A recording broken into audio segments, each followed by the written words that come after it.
तिसरे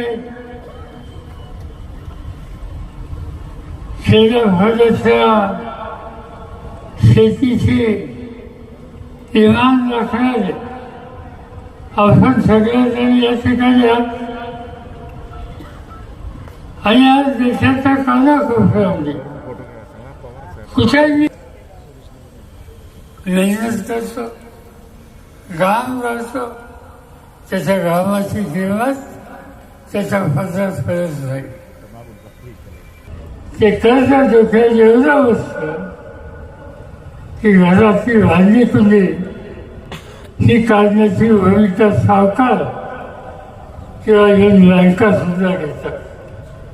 आणि ही स्थिती बघितल्याच्या नंतर सन्मानानं जगायची इच्छा ज्या शेतकऱ्याची आहे हे चित्र